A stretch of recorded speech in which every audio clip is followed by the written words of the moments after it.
hasilnya koreksi elevasi, nggak pakai hasil koreksi yang sebelumnya, nggak pakai data angin yang sebelumnya. Nah, koreksi yang kedua koreksi apa? Stabilitas ya, Pak?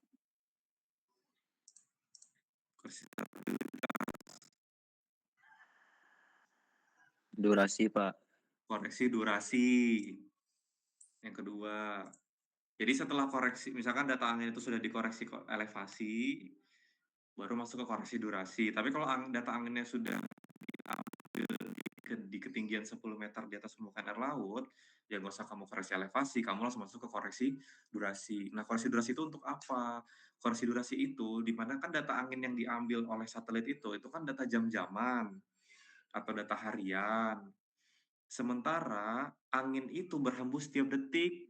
Tiap detik itu ada perubahan hembusan angin, makanya harus dikoreksi durasi. Itu gunanya koreksi durasi. Diajarin harusnya sama asisten ya. Koreksi durasi itu nanti ada 2 kondisi, yang di atas 3.600 sama di bawah 3.600 dan sebagainya lah. Ya, karena itu koreksi durasi itu ngubah si data angin jam-jaman itu, gimana kalau misalkan jadi data dalam hitungan detik gitu ya, dalam detikan gitu. Cari rumusnya, udah dikasih tahu asisten, udah diajarin juga di mana tuh namanya, di tutor kayaknya udah diajarin lah. Terus habis koreksi elevasi, terus koreksi durasi, yang ketiga koreksi apa? Stabilitas, Pak. Apa? Stabilitas, Pak.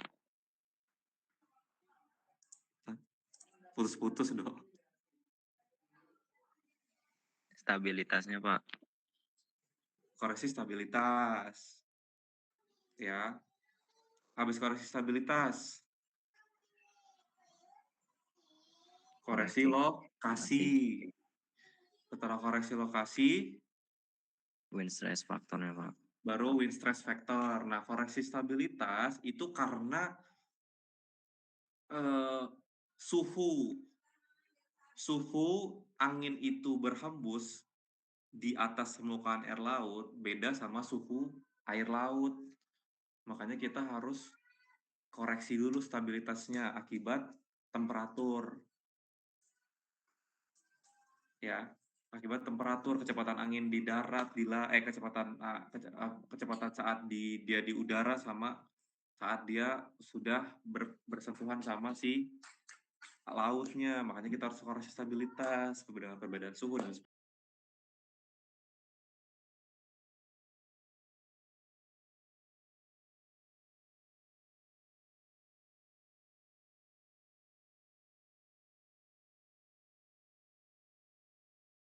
stress factor itu udah final ya, final angin yang akan bergesekan sama permukaan air laut. Dia udah final angin yang sudah dikoreksi itu yang akan bergesekan sama permukaan air laut. Nah, dari gesekan permukaan air laut itulah nanti seberapa bangkitan gelombang yang terjadi oleh angin tersebut. Itu namanya koreksi wind stress factor. Nah, 5 koreksi itu saling berkaitan ya, nggak berdiri sendiri itu. Itu proses dari yang koreksi pertama dulu, masuk ke koreksi yang kedua, masuk lagi koreksi yang ketiga, masuk koreksi keempat, masuk ke koreksi kelima. Jadi kalau koreksi satu kamu udah salah, pasti kamu koreksi sampai nomor 5-nya pasti salah gitu. Jadi setiap langkahnya jangan keliru gitu. Koreksi pertama jangan keliru, koreksi kedua itu karena lanjutan dari koreksi pertama jangan keliru, koreksi ketiga itu karena lanjutan koreksi kedua jangan keliru sampai koreksi kelima. Itu jangan keliru karena itu saling berkaitan. Nah, baru setelah kita dapat data angin hasil koreksi tadi, baru kita bisa menghitung gelombang. Nah, ngitung gelombang ya pakai yang kemarin dikasih flowchart-nya sama asisten ya. Kita masuk dulu, dia masuk ke gelombang sempurna atau gelombang tidak sempurna. Ya, mungkin saya kasih contoh. Mana ya contoh? Kalau saya masih punya flowchart-nya. Oh, ini dia flowchart-nya. Nih, saya share screen contoh flowchart-nya ini jangan Kelihatan nggak? Lihat, Pak. Eh, nih. Mana sih?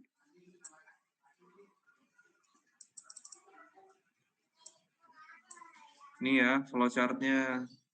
Kalian hitung dulu ini.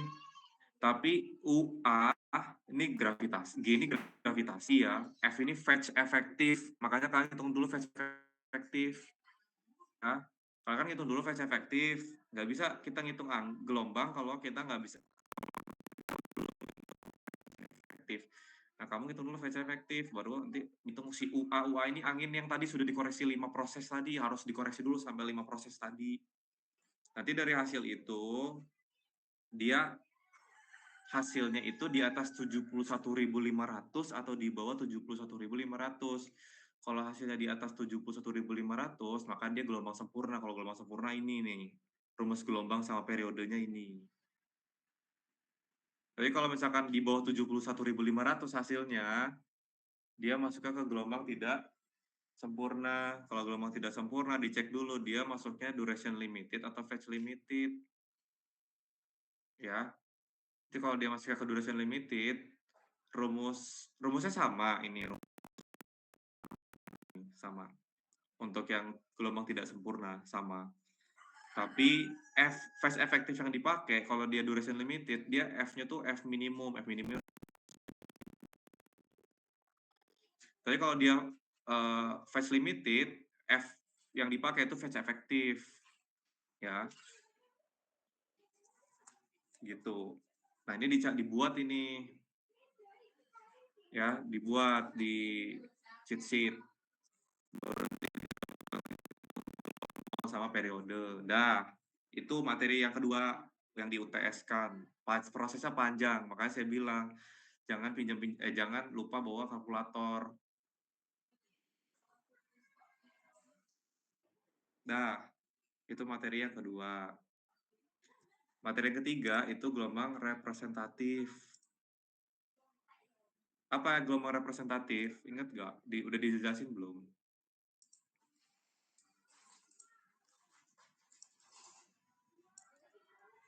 Tahu nggak gelombang representatif itu apa?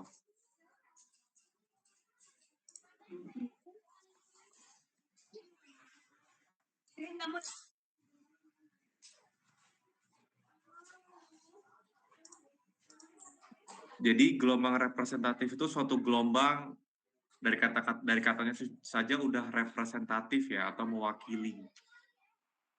Ya, jadi gelombang representatif itu adalah suatu gelombang yang mewakili gelombang akan terjadi secara terus-menerus di lokasi tersebut. Ya. Jadi gelombang itu nanti akan mewakili karena besar nilai gelombang representatif itu kan 33% dari data tertinggi, dari keseluruhan data yang diurutkan dari data tertinggi ke data yang terendah. Makanya itu gelombang itu akan mewakili di lokasi tersebut, besaran gelombang itu terus-menerus akan terjadi nilai gelombang segitu gitu ya, sebesar gelombang representatif itu. Kalau misalkan nanti ada gelombang yang terjadi lebih besar, gimana? Nah, itu adalah, siapa tahu itu adalah gelombang rencana yang terjadi. Karena nilainya melebihi dari gelombang representatif. Nah, gimana cara ngitung gelombang representatif? Jadi data kan kamu sudah casting tuh. Kalau udah casting tuh ya, sampai ribuan data kamu sudah casting ya. Kalau UTS nggak sampai ribuan data lah saya suruh casting ya. Ini konsep dulu aja representatif. Ribuan data kamu udah ngitung tuh pakai flowchart yang tadi. Nah, gelombang kan tiap jam beda-beda ya, yang terjadi tiap jam beda-beda. Nah, kamu urutin, misalkan jumlah datanya ada 1000 data lah misalkan. Ada 1000 data gelombang. Nah, 1000 data gelombang itu kamu urutin dari data tertinggi sampai data yang terendah. Nah, terus kamu ambil 333 data atau data tertingginya. Jadi data tertinggi nomor 1 sampai data tertinggi nomor 333 dari 1000 data tadi, itu kamu rata-ratain. Kamu rata-ratain, itulah gelombang representatif. Makanya itu nanti akan mewakili secara terus-menerus gelombang itu akan terjadi di situ. Makanya kalau kalian lihat misalnya main ke pantai, main ke pantai gitu ya. Nah, gelombang kan nanti yang kalian itu secara terus-menerus segitu-segitu aja kan ya, segitu-segitu aja, itu namanya gelombang representatif. Tapi kalau tiba-tiba nanti kalian sewaktu-waktu main ke pantai, gelombangnya segitu-segitu ya, tiba-tiba ada gelombang lebih tinggi nih, yang tadinya misalkan 30 senti, tiba-tiba ada yang 1 meter, 2 meter gitu kan ya. Nah, itu mungkin gelombang skala ulang. Tapi kalau gelombang yang segitu-segitu terus, itu gelombang representatif namanya. Segitu-segitu terus, terus-menerus terjadi, itu gelombang representatif. Dah, itu materi IPS. Ya. Nah, saya kasih contoh soal, nih dikerjain. Contoh.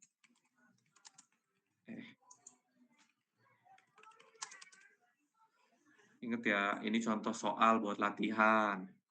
Tidak boleh ditulis di cheat sheet.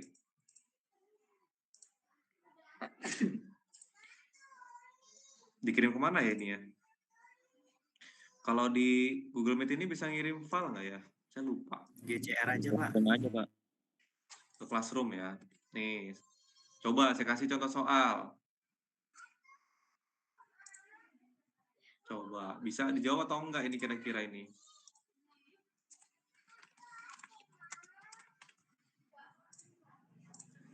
Mana ya contoh soal?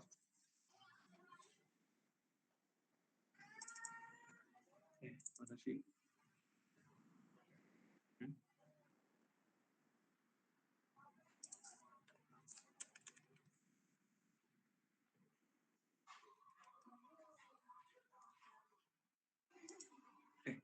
Tadi saya simpan di mana contoh soalnya? Oh ini deh.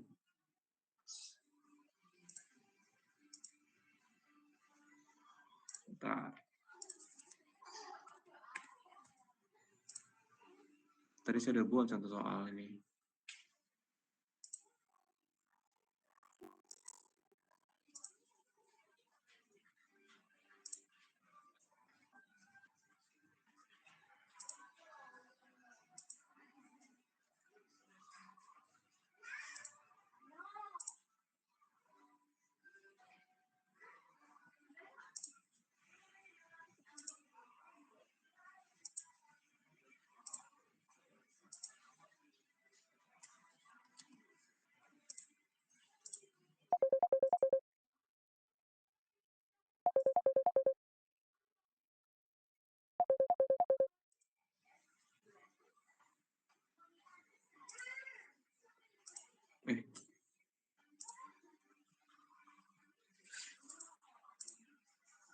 Bentar.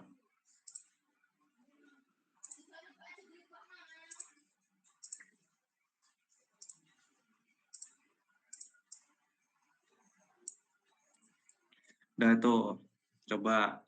Bentar, saya lagi proses ngirim.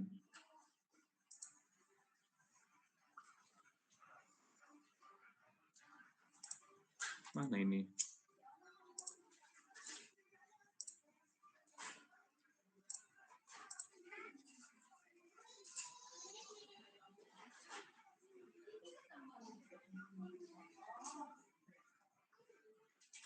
Kenapa lagi Classroom saya ini?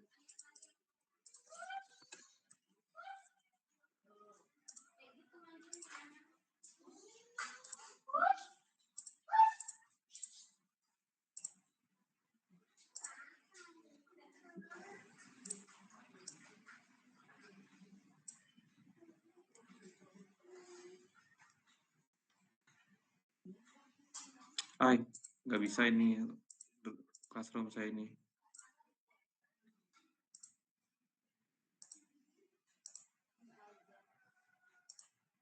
Saya kirim aja lah.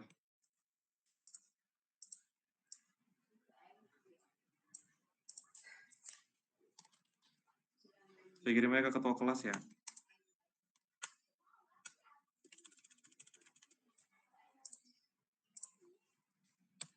Dah tuh di share ya. Soalnya, contoh soal, kerjain. Nggak dikumpul kok ini, tenang aja. Nggak dikerjain, terserah kalian. Saya mah aman aja. Mau dikerjain terserah, nggak dikerjain terserah. Udah di-share belum? Sudah, Pak. Sudah, Pak. Nah, itu ya. Itu aja buat hari ini. Ya, mau dikerjain yang terserah, nggak dikerjain yang terserah. Saya kasih contoh buat latihan aja. Oke, untuk pertemuan 7 itu aja. Oh, ada yang belum absen? Saya lupa lagi. Ada yang belum absen?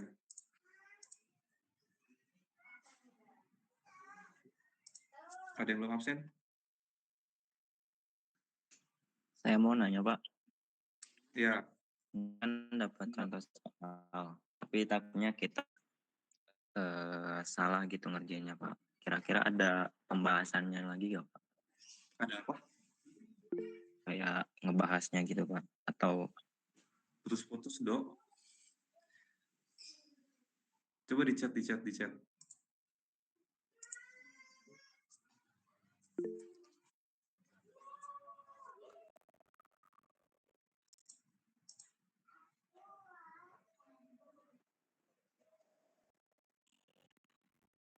Pak mau nanya, Pak.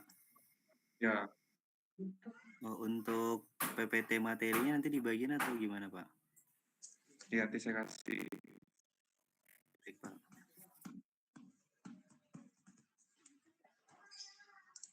Tadi gimana, Dok? Ini kan tips contoh soal kan?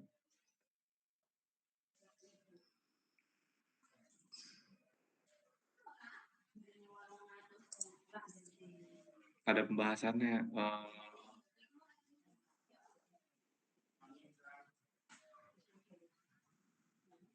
Boleh. Nanti saya kasih kunci jawaban aja ya.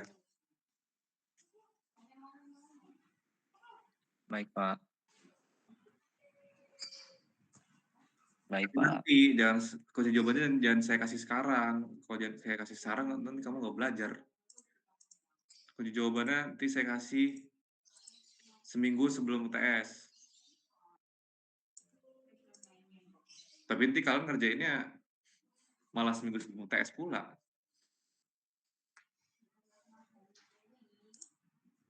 Sama aja nggak belajar ya.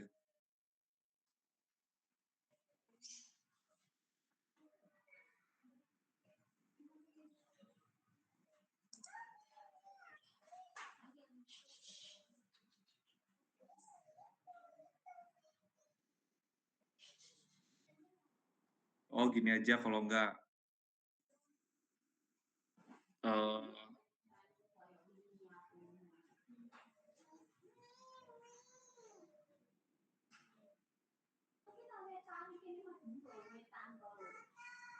saya buka aja di Classroom. Dikumpul ya terserah, nggak dikumpul ya terserah. Nanti yang ngumpul nanti saya kasih tahu salah di mana, benar di mana. Gitu aja ya.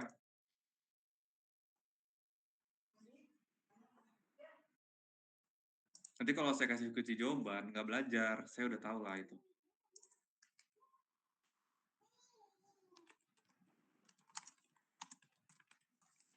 Oke, Pak. Setuju, Pak. Nih, nggak ada due date-nya lah. Tuh, saya buat di Classroom tuh, latihan soal. Kalau mau kerjain, mau dikumpulin di situ. Nanti saya kasih tahu salahnya di mana, benernya di mana. Bisa dipahamin nggak? Bisa, Pak. Nah, itu aja.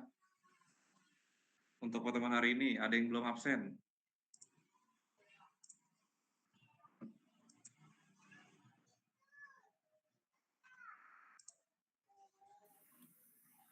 Ini ada 4 nih yang nggak hadir nih. Beneran nggak hadir nggak? Berenta nggak hadir, Berenta.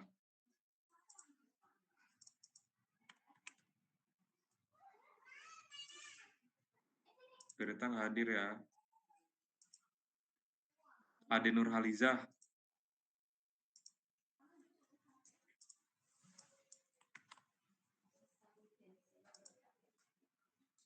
Muhammad Irfan Khairullah Akbar.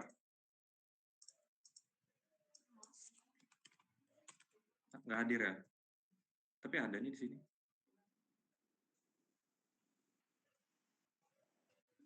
Hadir nggak Irfan? Di Google Meet-nya ada ini, orangnya ada nggak ini? Kamu nggak absen?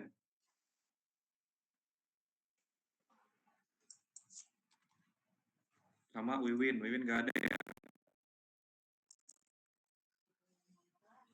Oke, berarti itu ya, 4 itu nggak hadir. Irfan nggak hadir nih, Irfan Hairul Akbar ini. Ditinggal ya? Kayaknya iya deh Pak, ditinggal. Ditinggal, ya sudah. Nggak saya anggap masuk ya. Udah saya kasih barcode-nya dari tadi nih. Irfan kamu mau ini nggak, Irfan Hairul Akbar? Ini saya kasih barcode nih.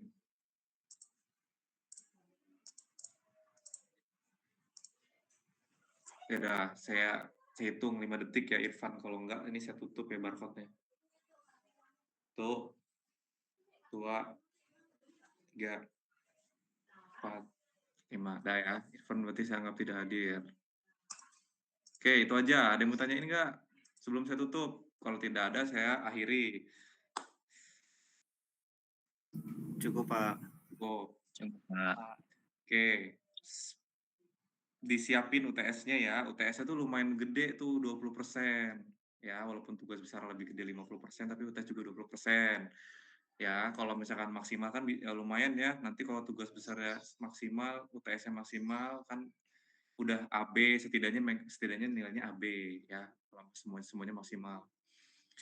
Oke, terima kasih teman-teman partisipasinya. Ketemu lagi kita nanti di minggu UTS karena saya nanti insya Allah juga akan awas. Saya mau ngecekin apa cheat sheet-nya. Terus kita nanti ketemu lagi setelah UTS ya, Rabu sama ya, tetap ya, Rabu